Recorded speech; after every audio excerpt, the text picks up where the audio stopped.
talk about acid-base disturbances. We've been already talking about regulating acid-base. With two major organs regulating this is going to be the lungs and the kidneys. Now, as you've been seeing, if there's something wrong with this reaction that we're utilizing, the lungs will actually compensate if the kidneys are not taking over or not doing its job, and the kidneys will take over if the lungs aren't doing its job properly. So these two organs are going to balance this whole acid-base balance. But now let's talk about the acid-base disturbances. In other words, if you understand the acid-base or this reaction, then what happens when things go wrong? So I'm going to put it up here because you just, how many times it's pretty important. We'll be utilizing this.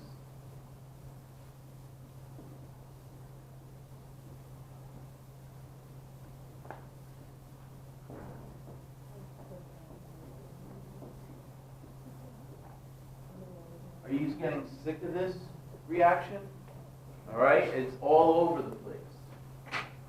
Okay, so let's talk about acid-base disturbances. Now, before we get into the details, let's just talk about how do we call these certain things. First off, you like my little joke up here, you're a 10 on a pH scale, maybe, because you're basic. See, that's something you could actually talk to people and your friends and family, they don't know what the heck you're talking about, right? All right, so acid-base disturbances. Basically, 7.4 is our magic number of what our pH should be in our blood. Anything less than that is going to be acidic. Anything more than that is going to be basic. And if it goes below below 6.8, it's a very tight window. 6.8 from 7.4 sounds like not much of a change. But if anything less than that or greater than 8.0, things will become fatal. Okay? It's just the acidity is going to change the enzymes that are happening in your blood or the hormones in your blood. Things will start changing and you can't function. Can you imagine if ADH wasn't working, that the acidity is going to destroy that, or a certain another kind of hormone, or let's say angiotensinogen is not working, right? So it gets dissolved. So this acid-base disturbance is quite vital for you to understand. All right?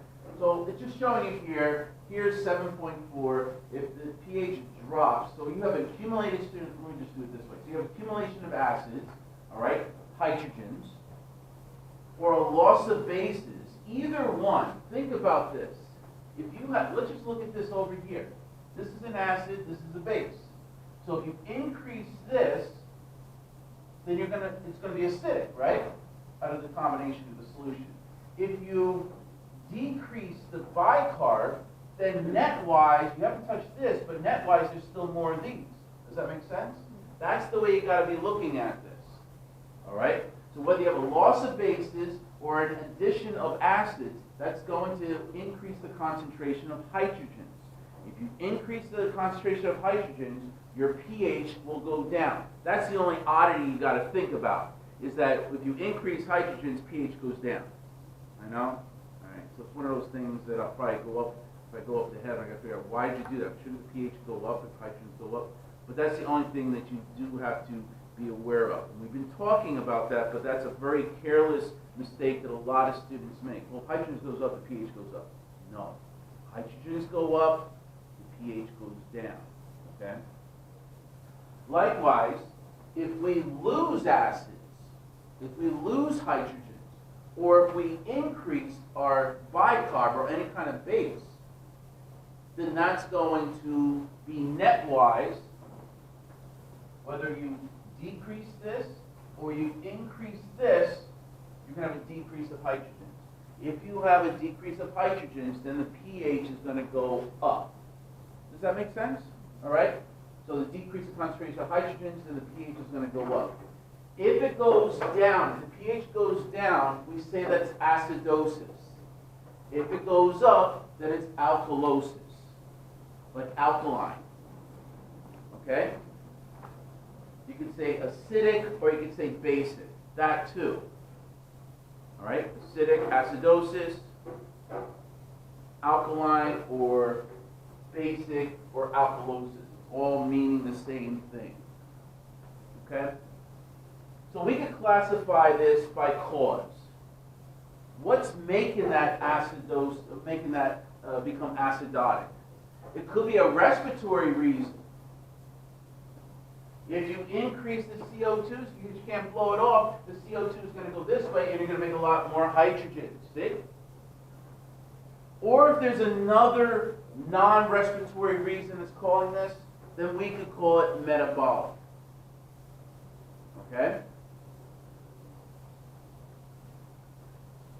We also have the blood pH. If the pH is low, then it's acidic. If it's high, it's alkaline or basic. Then we put these things together. You could have respiratory acidosis, respiratory alkalosis. If it's due to a respiratory reason. If it's due to some other reason than respiratory, then we call it metabolic. Metabolic acidosis, metabolic alkalosis. Okay? So acidosis, you can say respiratory acidosis, it's an increase of hydrogens that are due to some sort of respiratory generation of those hydrogens. I.e., you increase the carbon dioxide, is going to make more hydrogens over here. You also have metabolic acidosis, and that's an increase of hydrogens due to some other non-respiratory reason. We could decrease the amount of this, that makes more of these net-wise. You see what I'm saying? Respiratory didn't cause that, some other means did. If we decrease the pH, your nervous system gets depressed, slower. That can lead to a coma, and that can cause death. Okay? So we don't want it to become acidotic. We also have alkalosis. We have respiratory alkalosis, where we're going to decrease the hydrogens due to some sort of respiratory reason. A decrease of carbon dioxide is a good example of that. And we also have metabolic alkalosis. Something's making the hydrogens go down due to some other non-respiratory reason. We can increase bicarb. If there's something that's going to make the bicarbonate go up, we haven't touched this, but there's more of this than this, therefore we're going to have less, and that'll be alkalosis. So these are 4 disturbances, and now we're going to go into details about each one. Okay? With alkalosis, just want to tell you, if the pH goes up, the nervous system does the opposite. It actually gets more excited. That can cause tetany, which means it'll go into convulsions. When you have too much convulsions, you can't breathe. There's basically, let's say your neck muscles start getting convulsed, you can't get air in because you're suffocating, and you can die from that. So let's talk about each one of these now. Respiratory acidosis. And we've been talking about this, but now we're putting it all together with other ones. For some reason, you're going to have an increase of carbon dioxide. It could be due to emphysema. COPD is chronic obstructive pulmonary disease, which basically is going to be emphysema and chronic bronchitis. Not bronchitis that you can get from an infection causing bronchitis, like pneumonia of some sort. Chronic bronchitis is something where you're being constantly exposed to something that's going to irritate your bronchioles. Smog in Los Angeles. Smoking. When you smoke, that smoke is going to irritate the lining of your bronchioles and bronchi. All right? If you're in a room with a lot of smoke, you've been doing secondhand smoking, that's going to irritate that. Does that make sense? So chronic bronchitis is that your long-standing exposure to something that's going to irritate your bronchioles, okay? And that's what COPD is. And also hypothyroidism would cause this too, okay? But I like to use the one highlighted here. That's an easy one for you to actually understand because we've been talking about that. And what happens here is that normally you could blow off your CO2. That's what you normally do, but something's going to block it. Emphysema. You have problems exhaling. So if you can't exhale, then this carbon dioxide will go up. Reaction goes this way. You're going to make a lot more hydrogens. So what does, if the lungs are causing that, that's why we call it respiratory acidosis, then the kidneys are going to compensate. It's going to reabsorb bicarb to put more bicarb back into your blood system to not touch this, but you'll have more of this than this. And net-wise, you will have less of this. The kidneys will compensate this. So what happens here with emphysema, you have a decrease of respiratory function, meaning that you can't blow out the CO2. You have hypoventilation, which means that your carbon dioxide is going to increase, which means that you're going to increase these items over here. So the compensation is the kidneys. The kidneys are going to compensate to get rid of or actually do something to these water-soluble electrolytes. They're going to reabsorb bicarb, and it's also going to secrete hydrogens. Does that make sense? You're going to lose some of these through the kidneys, but you're going to accumulate and reabsorb these over here. You're going to create a more alkaline situation to correct it. Does that make sense? Okay? Questions about respiratory acidosis? And there's the wonderful reaction. All right. Let's talk about this one. Metabolic acidosis. So this is acidosis due to some other non-respiratory reason. So it's due to what we call fixed acids. Acids from anywhere except the lungs. That's basically what fixed acids are. There's a few things that could be causing this. DKA, we talked about that. Go back. And this is a good example that I want you to do. If you don't know what DK is, go back to when we talked about diabetes, the endocrinology. I know that's not a very favorite subject for many of you, but the final exam is coming up. Start studying for the final exam now, because these things can pop up for that. In a nutshell, what happens here is that since glucose in diabetic mellitus, not insipidus, diabetic mellitus, they can't get the glucose to get into their blood system, or I'm sorry, into their tissues. So their bodies start to break down fats. Since they can't use glucose because the insulin can't work, now they start breaking down fats. And one of the byproducts of fat metabolism is going to be what we call ketone bodies, or also known as keto acids. So they start accumulating acids in their bloodstream from the breaking down the fats. So this acid is going into the bloodstream, the hydrogens are going to the bloodstream, and it's due to some sort of non-respiratory reason, and that's why we call it metabolic acidosis. Lactic acid, an increase of hydrochloric acid. Diarrhea will also do this. Aspirin, another word for aspirin is acetylsalicylic acid. Someone's taking a big overdose on aspirin, that's what will happen. Also, if you have kidney failure, you're not going to be able to pee out hydrogens. They're not going to work. So then the hydrogens stay in the blood system. Okay? So when you have this kind of situation,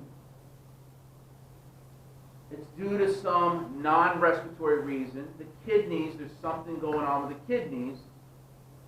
So therefore, the lungs are going to compensate.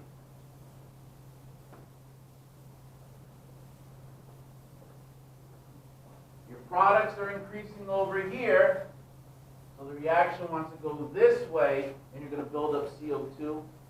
Therefore, your lungs are going to blow off CO2 to get it out. So, what happens here in DKA, diabetic ketoacidosis, they increase the keto acids from fat metabolism I just explained to you. That means we're going to have more hydrogens in the blood than we do as bicarb. So therefore, you're going to have a net decrease in bicarb. Does that make sense? Right? So what happens is that the lungs are going to compensate. You're putting more products over here. The reaction goes this way. You're going to make more CO2, and the lungs are going to blow up all that CO2 to get it out of the system. Does that make sense? Yes? You don't understand it? Look, if you're increasing hydrogens, so we go back to this. Normally it's supposed to be 50-50, right? But we're creating more hydrogens from elsewhere. They're coming in from someplace else. Not the bicarb, the hydrogens. These keto acids. All right? You understand that's what's happening. So we're going to be increasing the hydrogens here, which means that we're going to have more hydrogens than bicarb. Altogether, you're going to have more of this. Okay? But because we have more hydrogens, this is going to make the pH go up or down? Down. We need to get rid of these. So the reaction want to go, so you have basically, not this, you now have 70, these numbers, which means compared to that, this is 30. Right? These increase. Does the reaction want to go that way or that way? That way. So the reaction is going to go this way, which means are we going to increase the amount of carbon dioxide or decrease it? Increase it. So you're going to have a whole mess full of CO2. Now keep in mind, this is always going to be happening until we can fix this. So it's always going this way, which means we're always going to be building up the CO2. But we've got to get rid of the CO2 because they're getting too high. How do you get rid of carbon dioxide gas? Breathe it. The lungs are going to take over this. We need to breathe out all this stuff. For your body to do this, would you expect the person to hypoventilate or hyperventilate? Hyperventilate. You're going to blow this all off. And they have a very specific, the people who have DKA have a very distinct way of breathing. We call it Kussmaul's breathing. It's what it is that it's a deep, rapid labor. It's like this.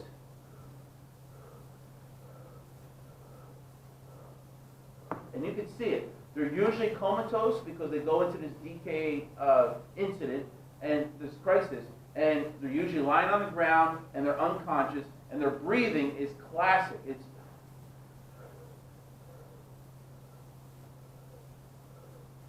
deep, it's rapid, and you see that it's not like smooth. It's labor. He's really working to do that, but he's unconscious. The other thing is that if you go up to the person and see what's going on, you could smell his breath. The breath with ketone bodies is very distinct. Has anyone smelled that before in anyone? Or heard about it? It smells like acetone, nail polish remover, and grape juice. It's a very distinct smell. And if you're working in a hospital and you know someone who has that upstairs, just go over there. Once you smell it, you won't ever forget it. And it may save your life, or at least someone's life.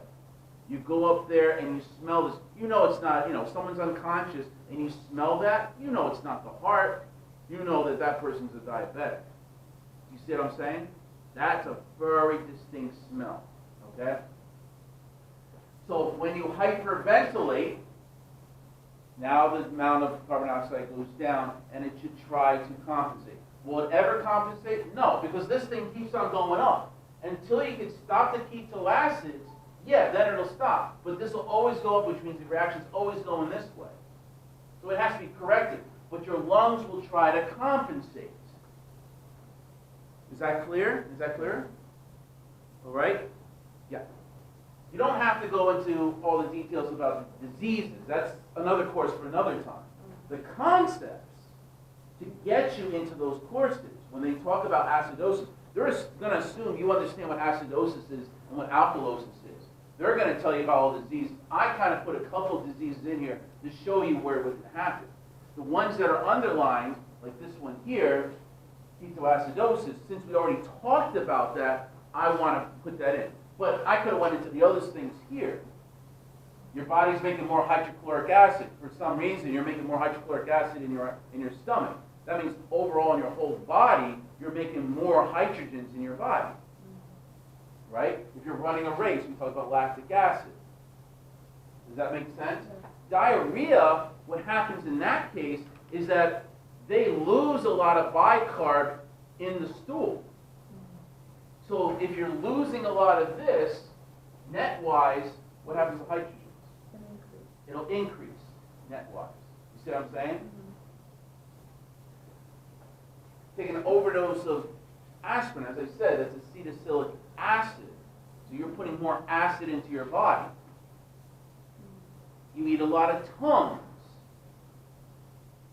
Tums is bicarb, right? Tums, those little things, it tastes good on them.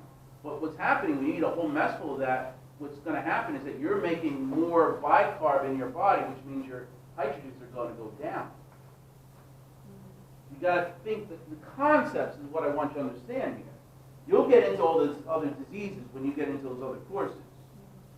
Now, there's something that's also going to be helpful if you, and I'm not going to test you on this.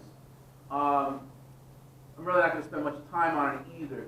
But this is something that I know in other courses they're going to expand on. And this is where we were just talking about in terms of the metabolic acidosis. There's a lot of reasons why someone would have that. This would determine it. It's something called the anion gap. Okay? So I'm not going to go into details. You don't have to memorize this or the formula. But basically what it is the difference between measured cations and anions. Right? Cations are positive charge ions and anions are negative charge. So basically we subtract anions from cations. And these are the ones they usually use, bicarb, chloride, sodium, potassium.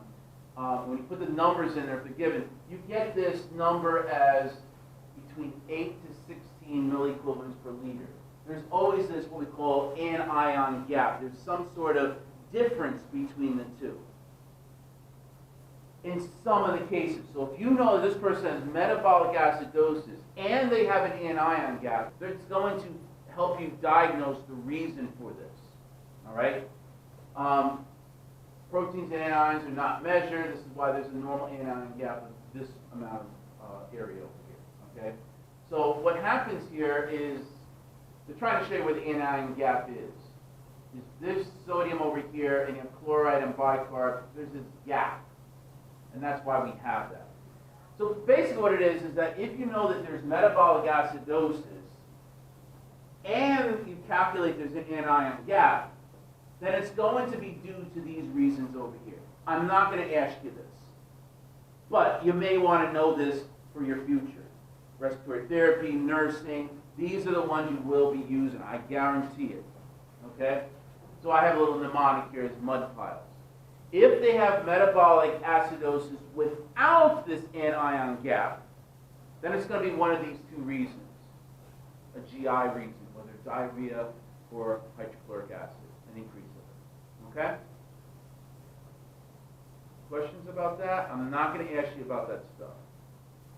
But I do want to put that there to be complete. I don't want you to go into your other courses and they're going to say anion gap, and you have no idea what they're talking about. I'll be talking to the nursing program, respiratory program, because I always go over there and ask them, is there anything that you're finding that the students don't know? And if they say things like, you know, they have never heard of anion gap, not my students. All right, I always try to keep up with them, see what they're weak on over there, so that I can emphasize it more in A&P. All right, so let's go to the next one. Respiratory alkalosis. All right, this is for some reason the CO2 is decreased in the blood. All right, good example of this is someone who's got hysteria, someone who's hyperventilating.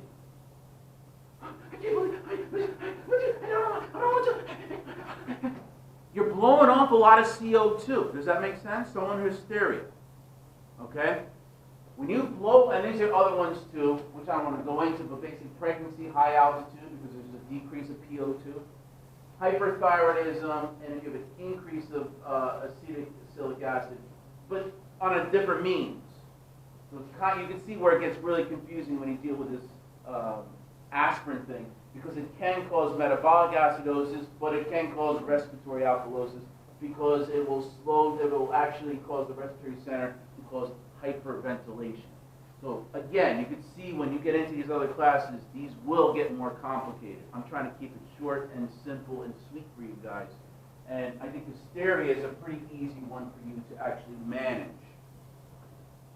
So what happens here is that this person is blowing off a lot of CO2.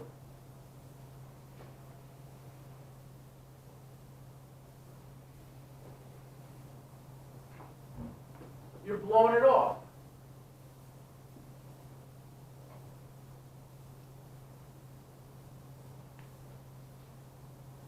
So when you blow off all this CO2, your reactions, because there's a little bit, there's only 30% here because you blew it all off, and 70% over here. Does that make sense? You're blowing off all that CO2 faster than you can make it over here. Does that make sense? Can you visualize this? So therefore, they always have more of this. But what's going to happen is, as this diminishes, the reaction is going to keep on going that way to fill it up. Which means that the amount of hydrogen is going down.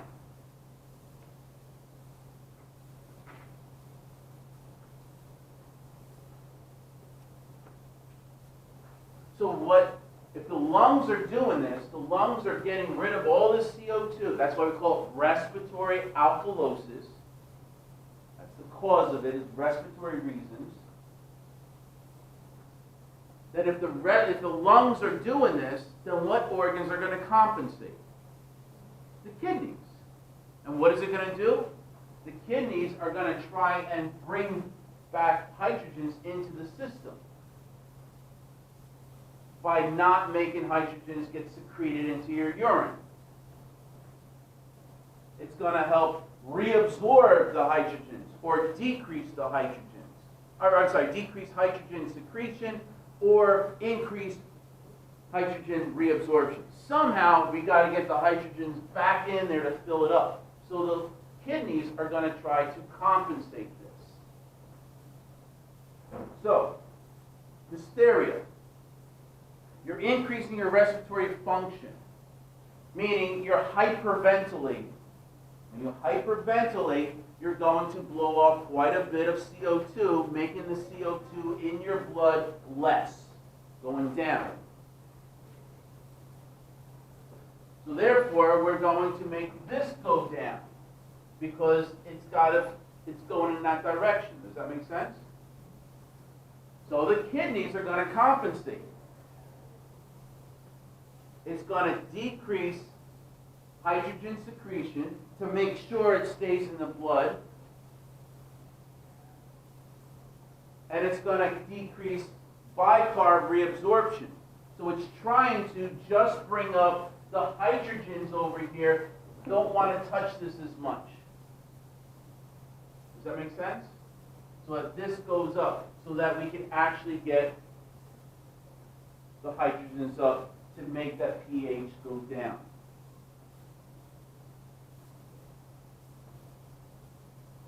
Okay, we're clear with this so far? This is the theory about why someone who's hysteric, they blow into a paper bag. Now think about, you've heard of that, right? Blow into a bag, and you blow into a bag. What's the rationale? What's going on with that? Right. You're blowing off a lot of CO2, so now the CO2 stays in the bag, theoretically, stays in the bag, and then when you inhale, you're going to inhale that CO2 that you just blew out to put it back into your system, so that we can replenish it back up. Does it work? I don't think it does. I think it's more about someone who's hysteric and when they're focused more on their breathing than what's causing them to become hysteric. Does that make sense? I think it's more of a psychological thing. If there's some sort of theory about this that works, I think it's just minimal. I haven't seen any studies that actually say that that's the reason, that makes them feel better. I think it's more because they're, you say, okay, control on your breathing, keep your eyes closed and control. I think what there is it's a psychological cause of making the hysteria go away. Does that make sense? But the theory about it is that you're breathing in the CO2 to replenish that you just blew off. Okay? Metabolic alkalosis. So this is increasing bicarb by some other means other than respiratory reasons. Vomiting is a good example of this, because we talked about that. I just talked about Tums, antacids. You're increasing bicarb in your body with Tums. Diuretics will do this too. Again, I'm not going to go into that, but it's putting it all together. But think about this. When you're vomiting, you're not just upchucking cookies, right? But also acid, hydrochloric acid.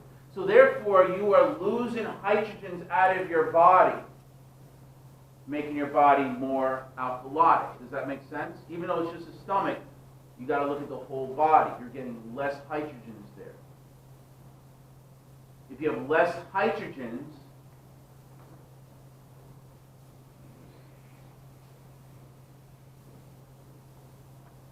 so if you have less hydrogen, because that's what you're vomiting out, we haven't touched this one.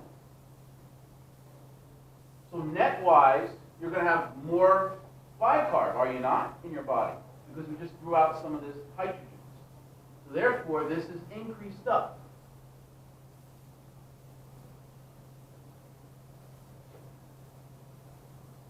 So think about this. If we're decreasing hydrogens here, how can we fill this? In other words, this is now 30%, and this is 70%. How can we put hydrogens back here? Does the reaction want to go that way, or does it want to go this way? It goes this way. So we don't want to blow off all this CO2. We want to keep it in our system, make the reaction go this way so that we can create more hydrogen ions. So the lungs are the organs that are going to control the CO2. So what do you think you're going to do to keep the CO2 in your bloodstream? Are you going to breathe very fast, hyperventilate? Or are you going to hypoventilate? Hypo. Does that make sense? And then this will increase. So, what happens here in vomiting, you're going to decrease the amount of hydrochloric acid in your body, hydrogens. Which means you will have, as a net, you will have more bicarb than there is hydrogens. Because we're releasing all those hydrogens. So, what's going to happen here is that the lungs will compensate. You're going to have hypoventilation. you're going to decrease the amount of carbon dioxide coming out of your body to stay in the body so that the reaction can go this way.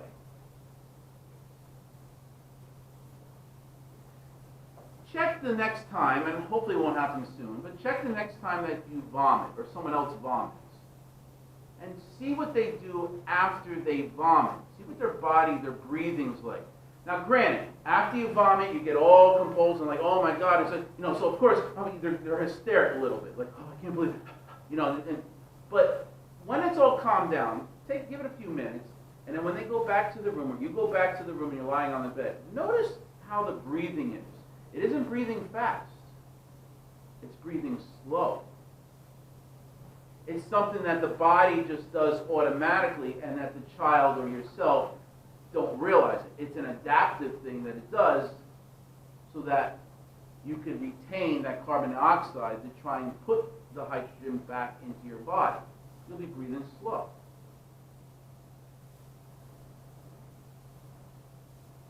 You see it. Okay? Questions about that? So you can do this on your own. What happens with vomiting, and you lose the gastric hydrochloric acid. You can see what happens over here. Okay? Because of the metabolic alkalosis. Now let's think about it. Here's case number 5 in this PowerPoint. John's taking narcotics for pain.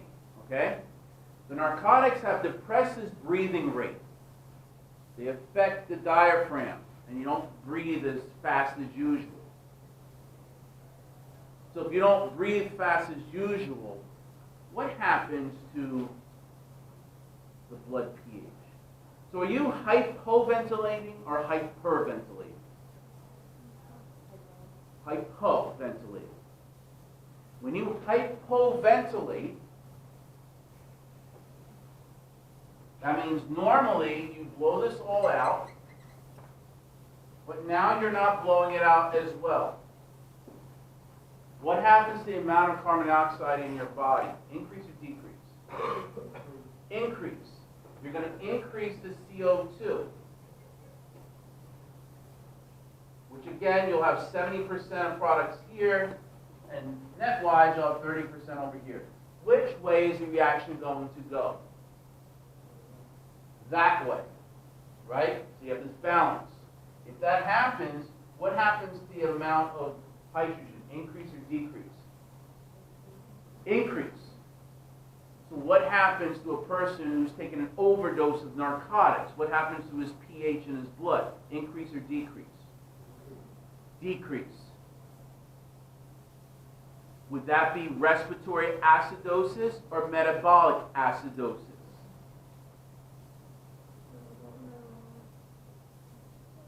Respiratory, because what's making this reaction go is his breathing. Does that make sense? His breathing is changing this, is changing the amount of CO2.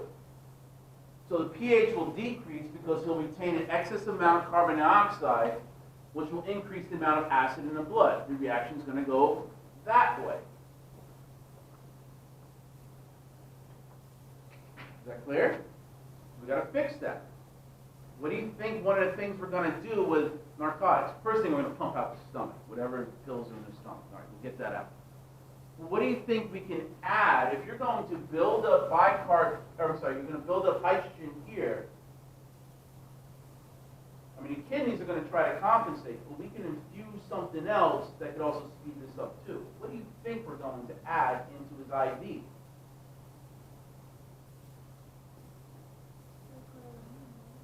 We'll bicarb in the IV, so that this, compared to that, will come down. You see what I'm saying? I think that way. All right? Now, these are just summary slides, and then I'm finished with this. Okay? So if you think about it, when you do these kind of issues, questions on the review questions, what would be the indications of acidosis and alkalosis in terms of changes in the pH or the partial pressure of carbon dioxide, or the pH and bicarb? How does that change things? How would the body try to compensate for acidosis and alkalosis. Kidneys and lungs are the major organs that are controlling and regulating acid-base.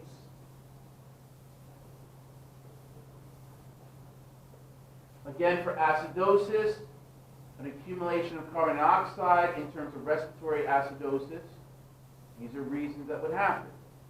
Put them together. You'll be able to figure these out.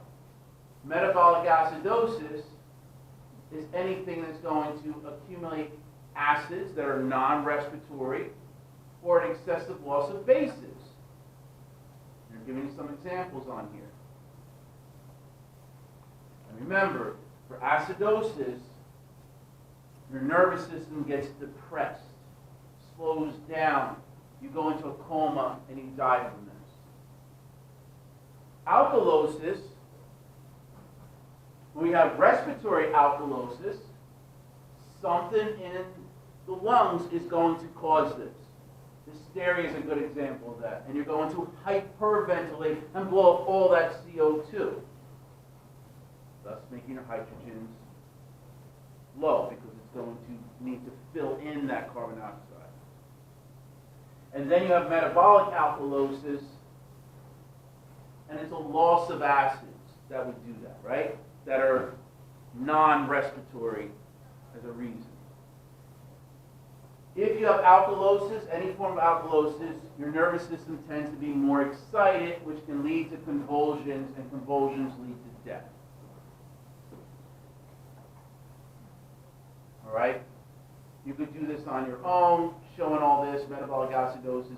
The Ca stands for carbonic anhydrase. That's the enzyme that's here that makes this go on. Okay? I only did the basics for you. But when you get into these other ones, and especially if you're going to respiratory therapy, you'll find out it gets much more complicated than this. Where you could have metabolic acidosis and you could have at the same time respiratory alkalosis. And you're going to have to define what it is. Is it metabolic acidosis with compensatory respiratory alkalosis? It gets much more detailed. And that's why I put X's over here. All right? Because it's too complicated for this. We need like about at least 3 weeks to go through all the details. This is kind of a nice summary. Again, the Henderson-Hasselbalch equation, you don't have to know it, just the concept of what it is. That if there's an increase of bicarb, then the PCO2 must increase also, right? That 1-to-1 ratio. And this is a flow chart from one of my other teacher colleagues when he taught his class in New Jersey. And he gave me permission to put this in here. But it gives you an idea. If the pH is low, then it's acidosis. And you look at the PCO2 and the bicarb. And it gives you a nice flow chart of what's going on here. All right?